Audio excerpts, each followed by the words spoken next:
Hello champions, welcome to Career Adda, the numeric helper. Okay, so as we were solving work, energy and power, उससे related मैंने आपको बहुत सारे numerical पूरा concept आपको clear करवा दिया, न्यूमेरिकल्स भी करवाए, हॉट्स क्वेश्चंस करवाया बच्चों आपको, है ना। तो आज हम HC वर्मा बुक के क्वेश्चन सॉल्व करने वाले हैं इसी टॉपिक से रिलेटेड। सो पेन और कॉपी उठा लो बच्चों और मेरे साथ स्टार्ट हो जाओ। So let's start. Okay, HC Verma ji के क्वेश्चंस थोड़े से टफ लगते हैं बच्चों को, है ना। तो देखते हैं टफ है कि इजी, सॉल्व करें। Question number 1, what is saying question number 1? A block of mass 1 kg slides down on an inclined plane of inclination 30 degree। ठीक है, चलो एक इंक्लाइंड प्लेन पहले बनाते हैं हम। ये हमारा इंक्लाइंड प्लेन है। यहाँ पे एक ब्लॉक है जो कि पोजीशन A से पोजीशन B तक क्या करता है, ट्रेवल करता है। ये ठीक है, पोजीशन A से पोजीशन B तक क्या करता है, ट्रेवल करता है। अब इसका मास कितना दिया हुआ है बच्चों? इसका मास दिया हुआ है 1 kg। ठीक है, 1 kg दिया हुआ है। अच्छा, इंक्लिनेशन एंगल कितना दिया हुआ है, मतलब यहाँ पे कितना इंक्लाइंड है, 30 डिग्री इंक्लाइंड है, 30 डिग्री इंक्लाइंड है। Find the work done by the blocks weight as it slides through 50 centimetre. अब इसने कितना स्लाइड किया, डिस्प्लेसमेंट कितना है इसका, 50 सेंटीमीटर। तो वर्क डन फाइंड आउट करना है बच्चों। तो वर्क डन के लिए अब डायरेक्ट बच्चे क्या करते हैं, work done is equal to F. अब यहाँ पे देख लिया एंगल, तो cos theta F cos theta into S वाला लगा देंगे फॉर्मूला, है ना। रट लेते कई बच्चे कि जैसे ही एंगल दिखा तुरंत एफ कॉस थीटा वाला फॉर्मूला लगाना है मेरे को, तो हम यहाँ पे लगा देंगे एफ की वैल्यू निकाल लेंगे। एफ उसका डाउनवर्ड डायरेक्शन में वेट हो जाएगा, वही फोर्स होता है। थीटा की वैल्यू डिग्री पुट कर देंगे तो वो क्या हो जाएगा, theta is equal to 30 degree put कर देंगे, दैट इज हो जाएगा रॉन्ग। वो आपका क्या हो जाएगा, रॉन्ग। ठीक है, तो एंगल देख के ज़्यादा एक्साइटेड नहीं होना है बच्चों, थोड़ा सा क्वेश्चन को समझना है कि एक्चुअल में एंगल। अब फिर से मैं बता रहा हूँ, work done is equal to F cos theta into S. ये जो फॉर्मूला होता है बच्चों, तो इस फॉर्मूले में जो थीटा होता है, ऑब्वियसली बात है ये एंगल होता है, पर ये angle between direction of force and direction of motion, angle between direction of force and direction of motion, इन दोनों के बीच का जो एंगल होता है उस पे वो होता है थीटा। ठीक है, अब इसका देखो फोर्स कहाँ पे लग रहा है, डाउनवर्ड डायरेक्शन में, mg वेट, और ये डिस्प्लेस किस तरफ कर रहा है, इस तरफ डिस्प्लेस कर रहा है। तो इन दोनों के बीच का एंगल ये थीटा होगा ना कि ये होगा। ये तो इंक्लिनेशन एंगल है। समझ में आ रहा है बच्चों? एंगल देख के तुरंत एक्साइटेड नहीं हो जाना है, तुरंत थीटा की वैल्यू पुट नहीं कर देना है, थोड़ा सा दिमाग लगाना है। ये जो थीटा है ये फोर्स और डिस्प्लेसमेंट के बीच का एंगल होता है, दोनों के डायरेक्शन के बीच का एंगल। क्लियर है? ओके, अब यहाँ पे हमको देखना है कि इस 1 kg का डाउनवर्ड डायरेक्शन में वेट लग रहा है, यही हमारा फोर्स है ना, यही हमारा फोर्स है। तो फोर्स कैसे फाइंड आउट करेंगे, m की वैल्यू 1। अच्छा, उसके लिए डिस्प्लेसमेंट देखो इसका इधर है, चलो फोर्स फाइंड आउट कर लेते हैं। 1 इंटू जी की वैल्यू 10 ले लेते हैं। 10 दिया हुआ है क्या? नहीं दिया हुआ है, तो हम 10 ले लेते हैं। ले ले 10 ले ले, या 9.8 ले लो, जो भी लेना है ले लो, चलो जल्दी ले लो। 9.8 न्यूटन हो गया। ठीक है, अब मेरे को आपको क्या करना है, यहाँ पे थीटा की वैल्यू फाइंड आउट करनी पड़ेगी पहले बच्चों। ठीक है, मैं यहाँ पे आपके लिए फिर से डायग्राम बनाता हूँ।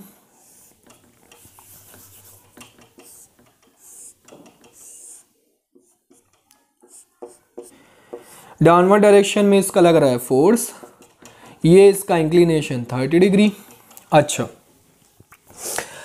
और ये इसका लग रहा है डिस्प्लेसमेंट। तो अब क्या करोगे, ये देखो इन दोनों के बीच का एंगल कितना है, थीटा, है ना। इस थीटा की वैल्यू हमको फाइंड आउट करनी है। तो कैसे फाइंड आउट करेंगे, इस थीटा की वैल्यू हमको फाइंड आउट करनी है। देखो बच्चों, ये जो एंगल है 30 डिग्री, अब इसका जब आप क्या करोगे, जब भी क्या करते हैं आपको जब 11th क्लास में पहुंचोगे बच्चों तो आपको एक फोर्सेस के बारे में पढ़ोगे, टाइप्स ऑफ फोर्सेस। तो कोई भी जो सरफेस है ना, कोई भी जो सरफेस है वो क्या करता है, किसी भी ऑब्जेक्ट के ऊपर एक नॉर्मल रिएक्शन अप्लाई करता है। परपेंडिकुलरली क्या करता है, नॉर्मल रिएक्शन अप्लाई करता है। उतना ही इक्वल एंड अपोजिट ये क्या करता है, इस पे सरफेस पे अप्लाई करता है। तो अभी यहाँ पे सरफेस क्या है, इंक्लिनेशन है, इंक्लाइंड सरफेस है। तो ये क्या करेगा, नॉर्मल सरफेस इस तरफ अप्लाई करेगा, है ना। ये परपेंडिकुलरली ये भी इस तरफ अप्लाई करेगा। समझ में आ रहा? ठीक है। मतलब इन दोनों के बीच का, मतलब डिस्प्लेसमेंट और इस नॉर्मल के बीच का एंगल कितना है बच्चों, 90 डिग्री। नॉर्मल फोर्स और डिस्प्लेसमेंट के बीच का एंगल कितना है, 90 डिग्री। ठीक है। तो इसलिए उसके कारण जो वर्क डन होगा वो 0 होगा, तो इसलिए वो कंसिडर नहीं किया जाता है। अभी यहाँ पे उसका सिर्फ और सिर्फ वेट कंसिडर करना है हमको। तो वेट और डिस्प्लेसमेंट के बीच का डायरेक्शन हमको एंगल फाइंड आउट करना है। ठीक है। कैसे फाइंड आउट करेंगे, कैसे, हाउ, इसको मैं और डाउनवर्ड बनाता हूँ, ये हमारा फोर्स। ठीक है। अब देखो ये ट्रायंगल दिख रहा है। अब अगर ये 90 डिग्री है, ये 30 डिग्री है, तो बच्चों ये कितना एंगल होगा, ये 60 डिग्री होगा। चलो ये नॉर्मल फोर्स की ज़रूरत ही नहीं थी वैसे। ठीक है, छोड़ दो इसको, ये सब हटा दो। अगर आपको नहीं समझ में आ रहा है ये सब कॉन्सेप्ट, तो 11th क्लास में तो आपको समझ में आ ही जाएगा। यहाँ पे देखो, ये देखो डाउनवर्ड डायरेक्शन, परपेंडिकुलरली डाउनवर्ड लगता है ग्रेविटेशनल फोर्स। अब परपेंडिकुलरली लग रहा है, मतलब देखो ये 90 डिग्री बना रहा है इस ट्रायंगल में। देखो अब ये जो डिस्प्लेसमेंट है ये क्या हो रहा है, इसी इंक्लिनेशन के अलॉन्ग हो रहा है। ये जो डिस्प्लेसमेंट है इंक्लिनेशन के अलॉन्ग है, इंक्लिनेशन सरफेस के अलॉन्ग है। तो अब इस ट्रायंगल में ये जो डाउनवर्ड डायरेक्शन फोर्स लग रहा है तो वो 90 डिग्री बना रहा है, 90 डिग्री और ये 30 डिग्री, तो ये कितना हो जाएगा, 60 डिग्री। ये कैसे आया, एंगल सम प्रॉपर्टी से। तीनों एंगल का सम कितना होना चाहिए, 180 डिग्री। ये 90 है, ये 30 है, 90 + 30 कितना होगा, 120। टोटल कितना होना चाहिए, 180। तो 120 में क्या ऐड करेंगे, 60 ऐड करेंगे तो 180 होगा। तो इसलिए ये वाला एंगल कितना हो गया, 60। अब आप देख सकते हो फोर्स और इसके बीच में कितना एंगल आ गया, 60 डिग्री। मतलब थीटा की वैल्यू कितनी आ गई, 60 डिग्री। आप पुट कर सकते हैं। अब आप यहाँ पे क्या कर सकते हैं, पुट कर सकते हैं। चलो अब वर्क डन फाइंड आउट करते हैं। समझ में आया एंगल कैसे फाइंड आउट करेंगे? बहुत ही कॉन्सेप्चुअल क्वेश्चन है बच्चों, ध्यान से समझो। पहले ही क्वेश्चन टफ ले लिए सर, टफ नहीं है बेटा, सिर्फ आपको क्या करना है, कॉन्सेप्ट समझना है। ठीक है, क्लियर है ना? ठीक, नहीं क्लियर हो रहा है तो बार बार वीडियो को रिमाइंड करके देखो, आपको सब क्लियर हो जाएगा। जब तक क्लियर नहीं होता तब तक रिमाइंड करो वीडियो को। ठीक है, तो F की वैल्यू हमारी है 9.8 न्यूटन। cos 60, थीटा की वैल्यू कितनी होगी, cos 60। और S की वैल्यू कितनी है, 50 सेंटीमीटर, दैट इज 50/100 मीटर में कन्वर्ट कर देंगे। तो 51 जा 52 जा 9.8 को क्या करो, इसको 10 ही ले लेते तो ज़्यादा बेटर था बच्चों। चलो हमारा अप्रॉक्सीमेट अच्छा आंसर आ जाएगा ना। चलो 10 ले लो, 10 न्यूटन, तो इसको 10 ले पुट करते हैं। अब cos 60 की वैल्यू कितनी होती है, cos 60 की वैल्यू होती है 1/2। बता चुका हूँ ये मैं आपको पहले। cos 60 की वैल्यू कितनी होती है, 1/2। ये 2 5 जा, तो आपका वर्क डन कितना आ गया, 5/4, दैट इज 1.25 जूल। कितना आ जाएगा आंसर, 1.25 जूल। क्लियर है, क्लियर है, पक्का? ठीक है। अब आप अपनी बुक से आंसर मैच मत करना बच्चों, क्योंकि मैंने कितना लिया है, जी की वैल्यू 10 लिया, तो इसलिए ये आंसर आया है। पता चला आप आंसर मैच कर दिए और कमेंट कर दिए तुरंत, सर आपका आंसर रॉन्ग है। तो रॉन्ग नहीं हो सकता। ठीक है, आपको प्रोसेस देखना है, स्टेप्स देखना है, हमने सही किया है कि रॉन्ग किया। ठीक है, next question number 2। Question number 2 क्या कहता है, A force of 10 Newton displaces an object through 20 centimetre. एक फोर्स हमने अप्लाई किया किसी ऑब्जेक्ट के ऊपर, कितना, 10 न्यूटन का। वो कितना डिस्प्लेस हो रहा है, 20 सेंटीमीटर, मतलब 20/100 मीटर हो गया। 20 सेंटीमीटर मतलब 20/100 मीटर हो गया। And does work of 1 joule in the process. वो कितना वर्क कर रहा है, 1 जूल का वर्क कर रहा है। अच्छा, ऑब्वियस ही बात है, अगर हम फोर्स अप्लाई करेंगे उसमें डिस्प्लेसमेंट हो गया, मतलब वर्क इज डन बोलेंगे, है ना। तो कितना वर्क हो रहा है, 1 जूल का वर्क हो रहा है। ठीक है, find the angle between the force and displacement. अब आपको एंगल फाइंड आउट करना है फोर्स और किसके बीच में, डिस्प्लेसमेंट के बीच में, मतलब थीटा की वैल्यू फाइंड आउट करनी है। तो कैसे फाइंड आउट करेंगे, वर्क डन का फॉर्मूला लगा दो, F cos theta into displacement, work done कितना है 1, एफ की वैल्यू 10, कॉस थीटा तो कॉस थीटा ही रहेगा, डिस्प्लेसमेंट कितना है 20/100, तो 1 0 1 0 0 0 कैंसल आउट हो जाएगा, तो cos theta is equal to 2 इधर आके क्या हो जाएगा, डिवाइड हो जाएगा, तो 1/2।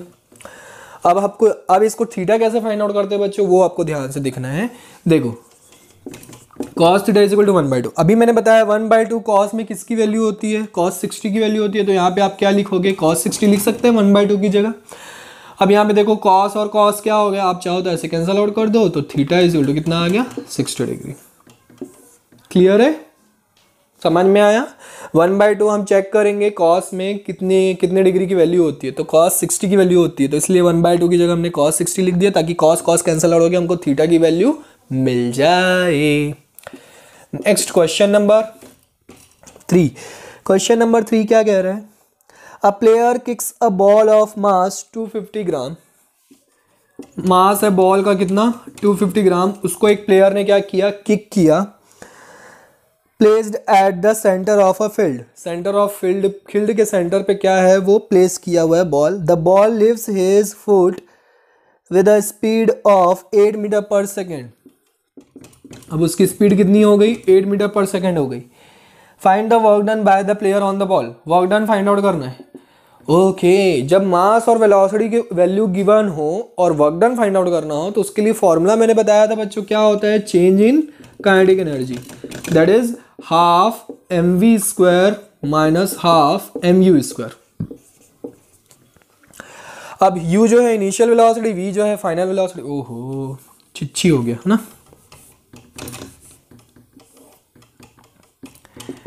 चलो यहाँ पे लिख देता हूँ half mv² minus half mu², ये होता है चेंजिंग काइनेटिक एनर्जी का फॉर्मूला। तो जो v जो है फाइनल वेलोसिटी, u जो है इनिशियल वेलोसिटी, अब उसकी इनिशियल वेलोसिटी 8 मीटर पर सेकेंड होगी क्या, नहीं, उसकी इनिशियल वेलोसिटी 0 होगी, इसलिए इनिशियल काइनेटिक एनर्जी भी क्या हो जाएगी, 0 हो जाएगी। क्यों, क्योंकि वो पहले क्या हुआ था, फील्ड के सेंटर पे प्लेस किया गया था उसको, मतलब वो रेस्ट पे था, तो इसलिए इनिशियल वेलोसिटी 0 हो गई। तो वर्क डन कितना आ गया, हाफ mv² के इक्वल आ जाएगा। तो m की वैल्यू पुट कर दो, m की वैल्यू 250 ग्राम मतलब 250/1000, ठीक है, इनटू v की वैल्यू 8 है, मतलब 8 × 8 कर देंगे, 250 1 जा, ये 4 जा हो जाएगा, 4 जा 1000 होता है, तो ये 4 2 जा 2 जा कैंसल आउट, तो आंसर कितना आ गया 8 joule, that is our answer. Clear है। Next question, question number 4। मजा आ रहा है एससी वर्मा बुक के क्वेश्चंस करवाने, सर एससी वर्मा बुक के क्वेश्चंस करवा दीजिए, कमेंट करते हैं बच्चे, अब करिए मेरे साथ, ठीक है। Next question, question number 4। Question number 4 क्या कह रहा है, a 10 kg ball is dropped from a height of 10 metre, एक 10 kg का बॉल है, उसको ड्रॉप कर रहे हैं कहाँ से, हाइट 10 मीटर से, मतलब उसकी इनिशियल वेलोसिटी क्या हो गई 0 हो गई, क्योंकि ड्रॉप्ड वाली कंडीशन आ गई। अब आपसे पूछ रहा है find first the initial potential energy of the ball, initial potential energy find out करनी है उसकी। तो potential energy, initial potential energy कितनी होगी उसकी, mgh, ठीक है। g की वैल्यू यहाँ पे क्वेश्चन में कुछ नहीं दिया है, हम 10 लेके सॉल्व कर लेते हैं, ठीक। तो m की वैल्यू 10 kg, g की वैल्यू 10 और h की वैल्यू 10, तो कितना आ गया 1000 जूल, ठीक है। आंसर डिफर कर सकता है बच्चों, क्योंकि हो सकता है अभी जैसे अगर 9.8 पुट करते तो कितना आता, 980 जूल आता, चलो 9.8 पुट कर दो, नहीं तो आप लोग सर आपका आंसर रॉन्ग है कमेंट कर देते हो, ठीक है। नेक्स्ट बी जो है, the kinetic energy just before it reaches the ground, just before it reaches the ground, ground reach करने से पहले उसकी काइनेटिक एनर्जी कितनी होगी। तो जैसी ग्राउंड रीच करने से मतलब ग्राउंड तक पहुंचते ही उसकी पोटेंशियल एनर्जी, उसकी हाइट कितनी हो जाएगी बच्चों, 0 हो जाएगी। हाइट 0 हो जाएगी मतलब पोटेंशियल एनर्जी कितनी हो जाएगी, 0। पोटेंशियल एनर्जी 0 हो जाएगी मतलब टोटल एनर्जी का फॉर्मूला आप लगा सकते हो, kinetic energy plus potential energy, total energy है ना। टोटल एनर्जी उनकी कितनी है, देखो हाईएस्ट पॉइंट पे काइनेटिक एनर्जी कितनी थी, 0, तो टोटल एनर्जी कितनी है, यही हमारी पोटेंशियल एनर्जी भी है, यही हमारी टोटल एनर्जी, तो टोटल एनर्जी हमारी 980 जूल। देखो काइनेटिक एनर्जी पोटेंशियल एनर्जी 0 होगी। समझ में आ रहा है कि नहीं। देखो पहले हाईएस्ट पॉइंट पे आप क्या कर लो, law of conservation of energy लगा रहा हूँ बच्चों में। हाईएस्ट पॉइंट पे आप क्या कर लो, पोटेंशियल एनर्जी उसने फाइंड आउट करने बोला था, हमने निकाल लिया इनिशियल पोटेंशियल एनर्जी।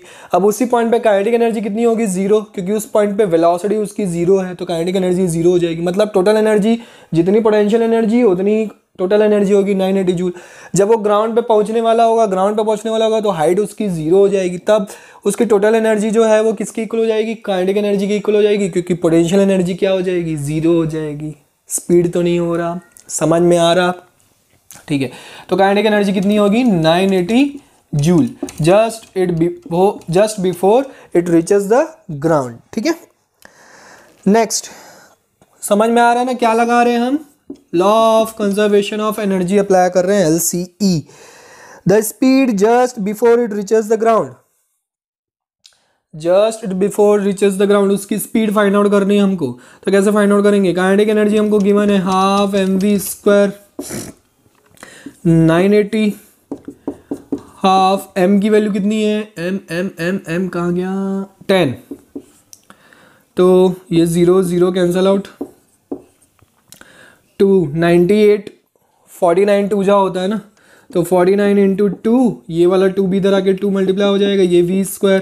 अब 49 किसका होता है, 7 का स्क्वायर होता है, दोनों तरफ स्क्वायर रूट कर दो, तो v = 7 इंटू 2 बचेगा, तो v = 14 मीटर पर सेकेंड। तो just before it reaches the ground उसकी वेलोसिटी कितनी हो जाएगी, 14 मीटर पर सेकेंड हो जाएगी। क्लियर है क्वेश्चन, समझ में आ रहा, नहीं समझ में आ रहा, वीडियो को रिवाइंड करो, समझ में आएगा। Next question, a body A of mass 3.0 kg, एक बॉडी ए है जिसका मास है कितना, 3.0 kg, ये 3.0 लिखा है मैंने, है ना, ध्यान से 30 मत कर देना। And a body B of mass 10 kg, mass of B is 10 kg, are dropped simultaneously, तो दोनों की इनिशियल वेलोसिटी 0 होगी, यूए भी 0 होगा एंड यूबी भी 0 होगा, दोनों ड्रॉप की कंडीशन में simultaneously, from a height of 14.9 metre, कहाँ से 14.9 मीटर हाइट से हम क्या कर रहे हैं, उसको ड्रॉप करवा रहे हैं। Calculate their momenta, first calculate, first क्या करना है, देयर मोमेंटा, मोमेंटा मतलब उन दोनों का मोमेंटम, है ना, प्लूरल फॉर्म में बोल दिया है तो घबरा मत जाना, व्हाट इज मोमेंटा सर, ऐसे नहीं करना है, ठीक है sir, what is momenta, that is plural form of momentum. तो मोमेंटम ऑफ ए फॉर्मूला क्या होगा, mass of A into velocity, है ना, mass of A into velocity of A. अब हमको सबसे पहले क्या करना पड़ेगा, दोनों की स्पीड फाइंड आउट करनी पड़ेगी, मतलब v की वैल्यू फाइंड आउट करनी पड़ेगी, क्योंकि u तो 0 है, u अगर u की mu कर दोगे तो बेटा उसका मोमेंटम 0 हो जाएगा, दैट इज नॉट पॉसिबल, है ना। तो चलो v की वैल्यू कैसे फाइंड आउट करेंगे, हमारे पास क्या क्या है, u की वैल्यू है, s की वैल्यू है, एक्सलरेशन की वैल्यू तो है ही, चलो फिर से करते हैं। तो v² = u² प्लस 2gs, ठीक है, v की वैल्यू फाइंड आउट करनी है, इसकी वैल्यू 0, तो ये हो जाएगा 2 इंटू 9.8 इंटू इसकी वैल्यू कितनी है 14.9, चाहो तो आप 9.8 की जगह 10 भी ले सकते हो, आपकी मर्जी, ठीक है। 14.9 है ना बच्चों, सॉरी 4.9 है, नॉट 14.9, क्वेश्चन मिस प्रिंटिंग है, 4.9 4.9 मीटर है, तो 4.9 इंटू 2 कितना होता है, 9.8 होता है, 9.8, अब इसको आप सॉल्व करो, 9.8 इंटू 9.8, तो v की वैल्यू कितनी हो गई 9.8 मीटर पर सेकेंड, इसलिए g की वैल्यू 10 मत लेना बच्चे, यहाँ पे कॉम्प्लिकेशन हो जाएगा नहीं तो, क्योंकि स्क्वायर के फॉर्म में उसको सॉल्व करना है। अब मोमेंटम ऑफ a निकालोगे तो ma इंटू वी ए, अब ये जो v की वैल्यू है ये दोनों के लिए सेम होगी, है ना। दोनों के लिए क्या होगी, सेम होगी। तो वी ए ना लिख के आप क्या करो, वी लिखो। एम ए की वैल्यू कितनी है 3 इंटू वी की वैल्यू 9.8। तो मोमेंटम ऑफ ए कितना हो गया, इसको मल्टीप्लाई करेंगे, 2 जा करते हैं तो कितना आता है 14.9, 19.6 आता है। 2 जा करते हैं तो 19.6 आता है। चलो करते हैं ना, 3 8 जा 24, 4 2 कैरी, 3 9 जा 27 प्लस 2 29, 29.4 kg मीटर पर सेकेंड। ठीक है। Next momentum of B, M B into V. M B की वैल्यू कितनी है 10 इंटू 9.8। ये तो इजी है, कितना आ गया 98 kg मीटर पर सेकेंड। मोमेंटम ऑफ बी, दोनों का मोमेंटम आ गया। क्लियर है, नोट कर लो बच्चों इतना, फिर मुझे रफ करना पड़ेगा, नोट कर लो। ओके बच्चों, तो हमने क्वेश्चन नंबर 5 का फर्स्ट पार्ट सॉल्व कर लिया था, दैट इज मोमेंटम ऑफ ए जो कितना आया था 29.4 kg मीटर पर सेकेंड, और मोमेंटम ऑफ बी जो कि कितना आया था 98 kg मीटर पर सेकेंड। ठीक है। सेकेंड पार्ट सॉल्व करेंगे।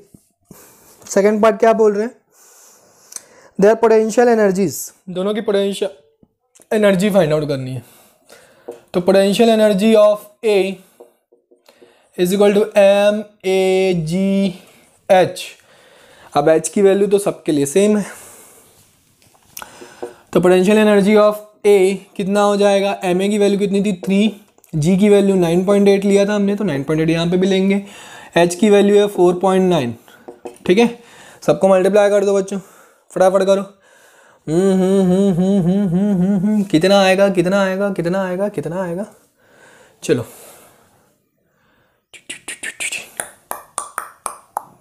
चलो करते 9.8 इंटू 4.9।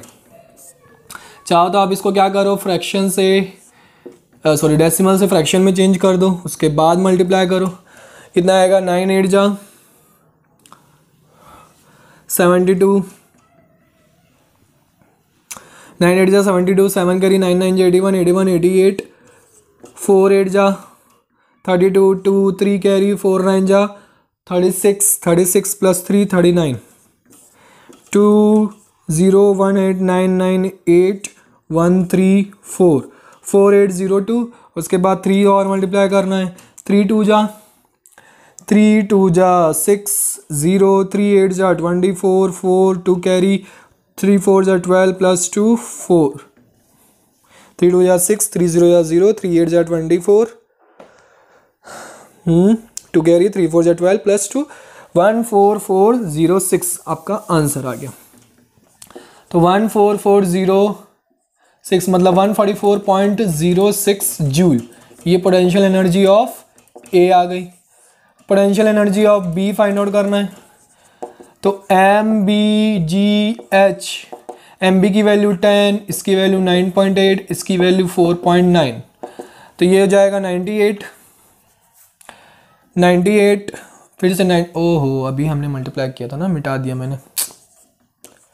98 इंटू 49, फिर से मल्टीप्लाई करना पड़ेगा बच्चों क्योंकि मैंने मिटा दिया था। आपको आंसर पता है क्या, 9 8 जा 72, 7 कैरी 9 9 जा 81, 8 8 2, उसके बाद 4 8 जा 32, 2 3 कैरी 4 9 जा 36 36 39, 8 0 1 कैरी 1 8 9 9 8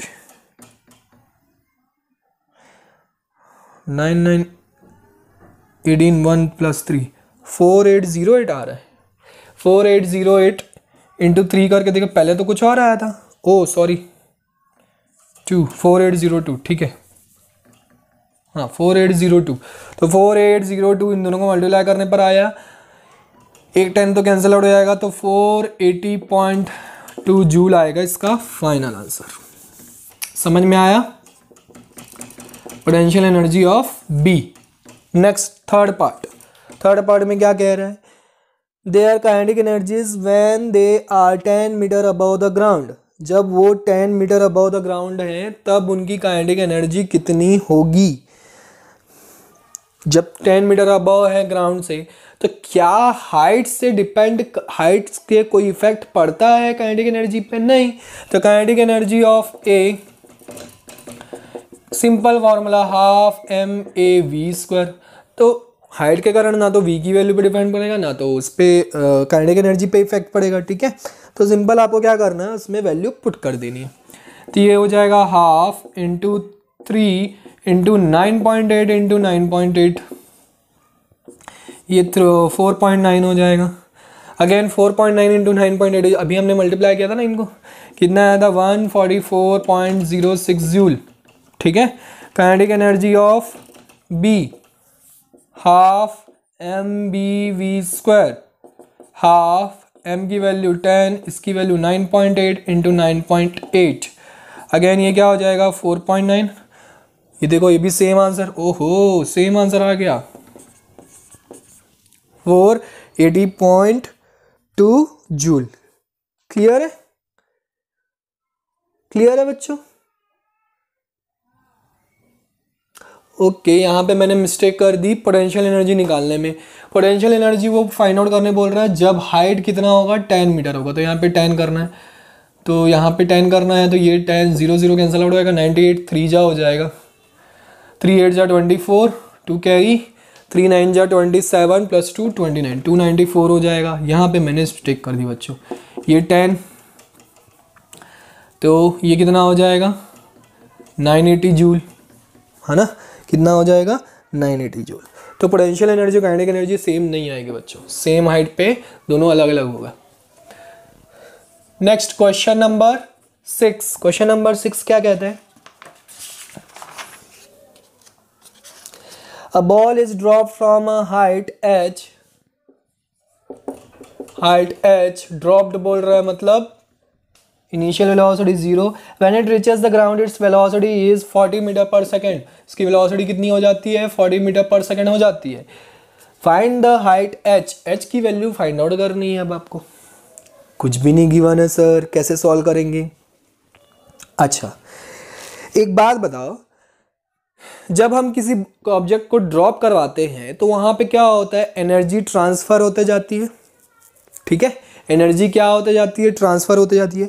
तो एक पॉइंट आता है जहाँ पे पोटेंशियल एनर्जी और काइनेटिक एनर्जी दोनों क्या हो जाता है, इक्वल हो जाता है। एक पॉइंट ऐसा आएगा ही आएगा जहाँ पे पोटेंशियल एनर्जी और काइनेटिक एनर्जी क्या हो जाएगी, इक्वल हो जाएगी। आपको याद होगा law of conservation of energy का जब मैंने डेरिवेशन करवाया था, तो A B C, B point पे क्या हो रहा था, kinetic energy and potential energy दोनों क्या मिल रही थी, इक्वल मिल रही थी। ठीक है, तो यहाँ पे भी वही करेंगे हम, हाफ एम वी स्क्वायर, तो वो हम मान लेते हैं एच हाइट पे क्या हो रही है, दोनों की जो एनर्जीज है वो क्या हो जा रही है, इक्वल हो जा रही है। तो अब यहाँ पे देखो वैल्यूज़ की ज़रूरत ही नहीं है, एम एम कैंसल आउट, जी की वैल्यू तो पता ही है, जी की वैल्यू आप 10 ले सकते हो, हाफ इंटू वी की वैल्यू कितनी है 40 इंटू 40 इंटू सॉरी जी की वैल्यू इधर आकर डिवाइड हो जाएगी, मतलब 10 इज इक्वल टू ये हो जाएगा 20 जा, ये 0 0 कैंसल आउट, तो h इज इक्वल टू कितना आ जाएगा 40 into 2 that is 80 metre. Answer clear है? Next and last question of this lecture बच्चों, लास्ट क्वेश्चन है आज के लेक्चर का, क्वेश्चन नंबर 7। वो क्या कर रहा है, 100 वाट के 5 बल्ब्स ले रहा है, बल्ब्स। ठीक है, 100 वाट के है ना, उनका पावर कितना है 100 वाट, 5 बल्ब्स है टोटल। तो 10 आवर्स के लिए एवरीडे जला रहा है वो, कितना 10 आवर्स के लिए, फॉर 30 डेज, टोटल उसका डेज कितना है, डेज इज 30 डेज के लिए। Find the cost of electricity if the rate is, rate दिया हुआ है आपका ₹4 पर यूनिट, ₹4 पर यूनिट का कॉस्ट दिया हुआ है ₹4। तो आपको टोटल कॉस्ट निकालना है 30 डेज के लिए, उसका कितना इलेक्ट्रिसिटी बिल जनरेट होगा। चलो वीडियो को पॉज करो, सॉल्व करो बच्चों। तो सबसे पहले इस क्वेश्चन को आप सॉल्व करो, मैं आपको करवा चुका हूँ, हो गया। वीडियो को पॉज कर लिए, 5 मिनट 10 मिनट पहले पॉज करके सॉल्व कर लो। चलो इलेक्ट्रिकल एनर्जी के लिए कमर्शियल यूनिट ऑफ एनर्जी, हम मैंने जब टॉपिक पढ़ाया था तो उसमें इलेक्ट्रिकल एनर्जी का फॉर्मूला बताया था power into time, power into time जो कि क्या होता है किलो वाट आवर में होता है, इसी को हम बोलते हैं यूनिट, इसी को हम क्या बोलते हैं यूनिट। तो अब आपको पावर किस में चाहिए, किलोवाट में चाहिए, टाइम किस में चाहिए, आवर में। तो टाइम तो आवर में गिवन है, पावर प्लस किलोवाट में गिवन नहीं है। टोटल कितने बल्ब्स हैं, 5 बल्ब्स, तो टोटल पावर कितना हो जाएगा 500 वाट। एक बल्ब का पावर 100 वाट, तो 5 बल्ब्स का कितना होगा 500, ऑब्वियस सी बात है। किलोवाट में चेंज कर दो मतलब 1000 से क्या हो जाएगा, ये डिवाइड हो जाएगा। ठीक है, चेंज हो गया। तो एनर्जी निकालते हैं, सबसे पहले एनर्जी कंजम्पशन निकालना पड़ता है बच्चों हमको इसमें। एनर्जी कंजम्पशन कितना है 500 डिवाइडेड बाय 1000 इनटू टाइम कितना है 10 आवर्स। तो 1 2 3 4 get on the dance floor, गाना नहीं गाना है। 1 2 3 1 2 3 0 0 कैंसिल आउट, तो आपका कितना आ गया 5 किलोवाट आवर। इसका मतलब क्या है, एनर्जी कंजम्पशन कितना है 5 यूनिट। एनर्जी कंजम्पशन कितना आया 5 यूनिट्स। तो फॉर 1 यूनिट, अब एक यूनिट के लिए कॉस्ट कितना है, टोटल कॉस्ट में डायरेक्ट निकाल रहा हूँ। एक यूनिट के लिए कॉस्ट कितना है 4 रुपीज़। तो 5 यूनिट्स के लिए कॉस्ट कितना होगा 5 into 4 that is ₹20, that is your answer. तो अच्छा, ये पर डे के लिए निकला अभी, ठीक है, ये अभी क्या निकला है पर डे के लिए, पर 20 रुपीज़ पर डे। टोटल कितने दिनों के लिए चला रहा है वो 30 डेज। तो टोटल कॉस्ट फॉर 30 डेज कितना हो जाएगा ₹20 इंटू 30 दैट इज ₹600 उसका इलेक्ट्रिसिटी बिल आ जाएगा। क्लियर है बच्चों, समझ में आया? तो आज के लेक्चर में इतना ही। नेक्स्ट लेक्चर में मैं और भी क्वेश्चन लेके आऊँगा SC1 बुक से। आप भी क्या करो, प्रैक्टिस करो। अगर कोई डाउट होता है तो हमसे बिना हेजिटेशन से शेयर करो। Okay champions, bye bye, take care, see you in the next lecture.